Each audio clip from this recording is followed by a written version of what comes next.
अस्सलाम वालेकुम। आज का जो हमारा टॉपिक है वो दुनिया के 5 बड़े आबादी वाले मुल्क। ख़ासतौर पर ये उन बच्चों के लिए बहुत ज़्यादा मुफीद है जो पीपीएससी की तैयारी कर रहे हैं, ख़ासतौर पर कैनाल पटवारी या कोई भी कम्पिटिटिव एग्ज़ाम, उनके लिए बहुत ज़्यादा मुफीद है। तो सबसे पहले हम बात करते हैं इंडिया की।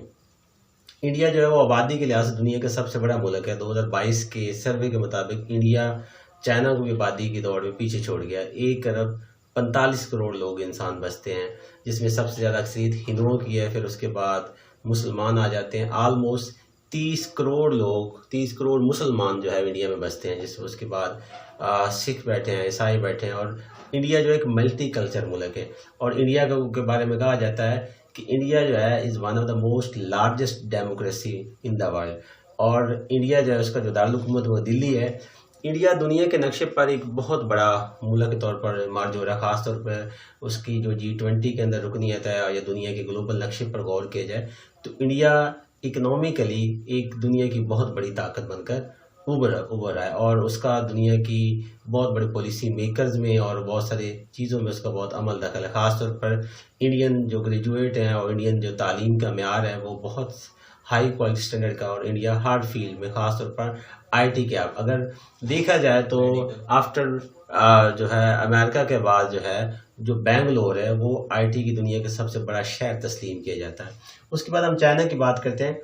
चाइना जो है एक कम्युनिस्ट मुल्क है जिसका दारुल हुकूमत बीजिंग है, जिसको कभी पीकिंग भी कहा जाता है, जिसकी आबादी 1 अरब 40 करोड़ है।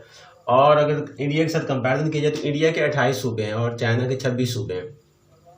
चाइना जो है वो सबसे ज़्यादा उसके नेबरिंग कंट्रीज़ है, जिसके अंदर रूस आ जाता है, साउथ कोरिया आ जाता है, नॉर्थ कोरिया आ जाता है, कम्बोडिया आ जाता है, उसके बाद आप मंगोलिया आ जाता है, Pakistan, India, Nepal, Maldives. These are the neighbouring countries of the Chinese.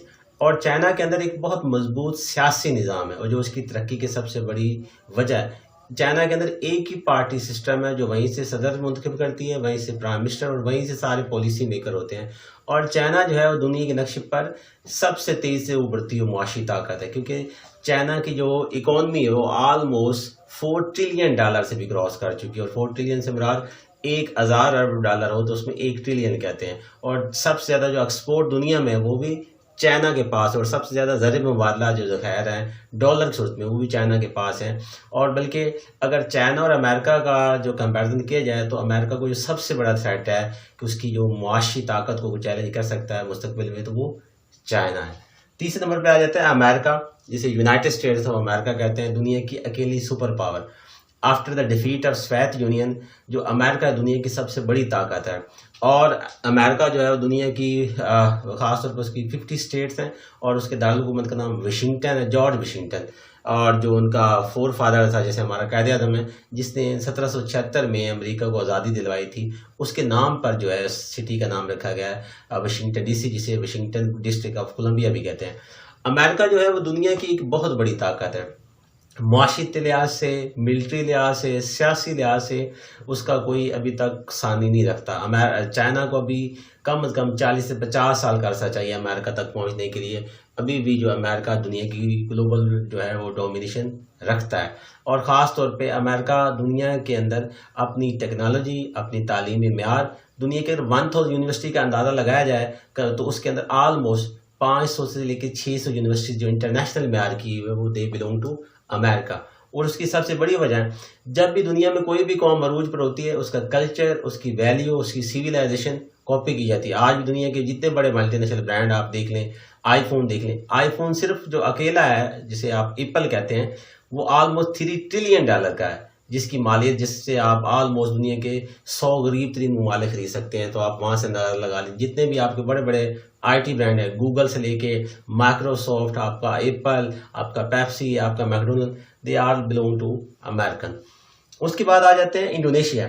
Indonesia एक इस्लामी मुल्क है जिसकी आबादी ऑलमोस्ट 27 से 28 करोड़ है। इसके दारुल हुकूमत का नाम जकार्ता है।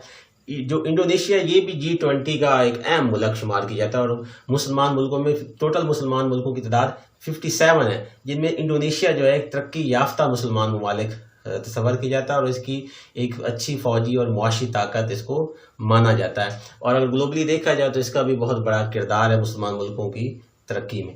उसके बाद पाकिस्तान आ जाता है। पाकिस्तान आबादी के लिहाज दुनिया का 5वां बड़ा मुल्क, जिसकी आबादी ऑलमोस्ट 25 से 26 करोड़ के है। पाकिस्तान के दारुल हुकूमत का नाम इस्लामाबाद है।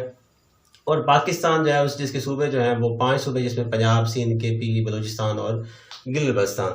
अगर पाकिस्तान को देखा जाए तो पाकिस्तान जो है वो आलम इस्लाम की पहली जो है एक एटमी ताकत है, और पाकिस्तान भी मुआशी लिहाज से और सियासी लिहाज से बहुत आगे बढ़ रहा है।